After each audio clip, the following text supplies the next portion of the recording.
Hello സുഹൃത്തുക്കളെ, നമ്മൾ മലയാളികൾക്ക് വെളിച്ചെണ്ണയില്ലാത്ത ഒരു കറിയെക്കുറിച്ചോ പാലില്ലാത്ത ഒരു ചായയെക്കുറിച്ചോ ചിന്തിക്കാൻ പറ്റുമോ? ഇല്ലല്ലോ. പക്ഷേ നമ്മൾ കാശ് കൊടുത്ത് വാങ്ങുന്ന ഈ സാധനങ്ങൾ ഒറിജിനൽ തന്നെയാണോ അതോ വെറും വെള്ളവും കെമിക്കലുമാണോ? നമ്മുടെ നിത്യജീവിതത്തിൽ ഒഴിവാക്കാൻ പറ്റാത്ത ഒന്നാണ് പാലും വെളിച്ചെണ്ണയും. എന്നാൽ വിപണിയിൽ ലഭിക്കുന്ന ഇവയിൽ പലതിലും മാരകമായ മായങ്ങൾ കലർന്നിട്ടുണ്ടാകാം. ഈ വീഡിയോയിലൂടെ പാലും വെളിച്ചെണ്ണയും ഒറിജിനൽ ആണോ എന്ന് വീട്ടിൽ തന്നെ വളരെ എളുപ്പത്തിൽ എങ്ങനെ പരിശോധിക്കുന്നത് എങ്ങനെയെന്ന് നമുക്ക് നോക്കാം. നമ്മുടെ വീട്ടിലെ അടുക്കളയെ ഒരു പരീക്ഷണശാലയാക്കി മാറ്റാം. ഇതിന് വലിയ ഡിഗ്രിയൊന്നും വേണ്ട. വെറും 2 മിനിറ്റ് കൊണ്ട് മായം പിടിക്കാം. അപ്പോൾ തുടങ്ങാം ഇന്നത്തെ നമ്മുടെ മായം വേട്ട. വെളിച്ചെണ്ണയിലെ മായം. വെളിച്ചെണ്ണ എന്ന് കരുതി തലയിൽ തേച്ചിട്ട് ഉറുമ്പരിച്ചാലോ അത് മായം ചേർത്തത് കൊണ്ടാകാം. വെളിച്ചെണ്ണയിൽ സാധാരണമായി ചേർക്കുന്നത് വില കുറഞ്ഞ ലിക്വിഡ് പാരഫിൻ, പാം ഓയിൽ അല്ലെങ്കിൽ മിനറൽ ഓയിലുകൾ എന്നിവയാണ്. ഇത് പരീക്ഷണം എങ്ങനെ എന്നേ നമുക്ക് നോക്കാം. ഇതിനുവേണ്ടി സുതാര്യമായ ഗ്ലാസ് പാത്രത്തിൽ കുറച്ച് വെളിച്ചെണ്ണ എടുക്കുക. ഇത് ഏകദേശം 30 മിനിറ്റ് നേരം ഫ്രീസറിൽ വയ്ക്കുക. ശുദ്ധമായ വെളിച്ചെണ്ണയാണെങ്കിൽ 24 ഡിഗ്രി സെൽഷ്യസിന് താഴെയാകുമ്പോൾ പൂർണ്ണമായും കട്ടിയാകും. എന്നാൽ അതിൽ മായം ഉണ്ടെങ്കിൽ ആ മായം ചേർത്ത ഭാഗം മാത്രം കട്ടിയാകാതെ ദ്രാവക രൂപത്തിൽ മുകളിൽ ഒരു പാളിയായി കിടക്കും. വെളിച്ചെണ്ണ ചൂടാക്കുമ്പോൾ അസ്വാഭാവികമായ മണമോ പുകയോ വരുന്നുണ്ടെങ്കിലും അത് മായത്തിൻ്റെ ലക്ഷണമാണ്. ഇനി രണ്ടാമതായി പാലിലെ മായം എങ്ങനെ കണ്ടുപിടിക്കാമെന്ന് നോക്കാം.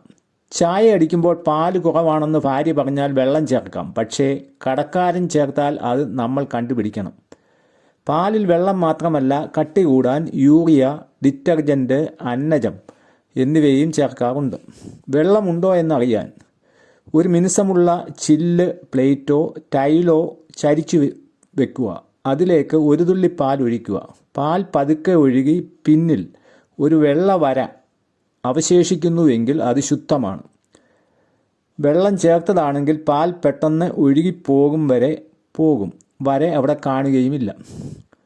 ഇനി പാലിൽ സോപ്പ്, ഡിറ്റർജൻ്റ് ഉണ്ടോ എന്നറിയാൻ അല്പം പാലെടുത്ത് അതിൽ അത്ര തന്നെ വെള്ളം ചേർത്ത് നന്നായി കുലുക്കുക.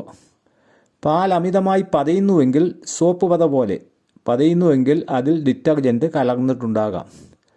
ഇനിയും പാലിൽ അന്നജമുണ്ടോ എന്നറിയാൻ പാലിലേക്ക് അല്പം അയഡിൻ ലായനി ചേർക്കുക.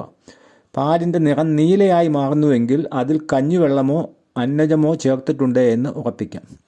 ഭക്ഷണത്തിൽ മായം ചേർക്കുന്നത് വലിയ കുറ്റകരമാണ്. ഇത് ശ്രദ്ധയിൽപ്പെട്ടാൽ നിങ്ങൾക്ക് താഴെ പറയുന്ന വഴിയിലൂടെ പരാതിപ്പെടാവുന്നതുമാണ്. ഭക്ഷ്യസുരക്ഷാ വകുപ്പ്. ഓരോ ജില്ലയിലും ഫുഡ് സേഫ്റ്റി ഓഫീസർമാർ ഉണ്ടാകും. നിങ്ങൾക്ക് അവരെ നേരിട്ടോ ഫോൺ വഴിയോ അറിയിക്കാം. കേരളത്തിലെ ഇതിൻ്റെ ടോൾ ഫ്രീ നമ്പറാണ് 1800-425-1125 എന്ന നമ്പറിലേക്ക് വിളിച്ച് പരാതിപ്പെടാം. ഇനിയും ഗൂഗിൾ പ്ലേ സ്റ്റോറിൽ തന്നെ ഈറ്റ് റൈറ്റ് കേരള എന്നൊരു ആപ്പുണ്ട്. ഈ ആപ്പ് ഡൗൺലോഡ് ചെയ്ത് നിങ്ങൾക്ക് ഫോട്ടോ സഹിതം പരാതി നൽകാവുന്നതാണ്. ഇത് നേരിട്ട് ഫുഡ് സേഫ്റ്റി കമ്മീഷണറുടെ ഓഫീസിൽ എത്തും.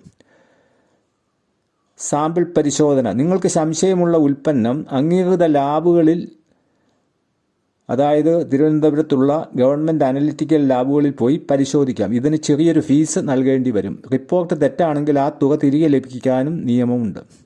ഇനി ഉപഭോക്തൃ കോടതി. മായം ചേർന്ന സാധനം വാങ്ങിയതിലൂടെ നിങ്ങൾക്കുണ്ടായ നഷ്ടത്തിന് നഷ്ടപരിഹാരം തേടി ഉപഭോക്തൃ കോടതിയെ സമീപിക്കാം.